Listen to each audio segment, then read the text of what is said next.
doon.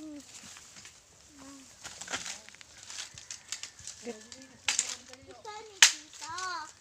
Para mag-agarawin si aking Asawa niya si Tita. greenhouse. Yan.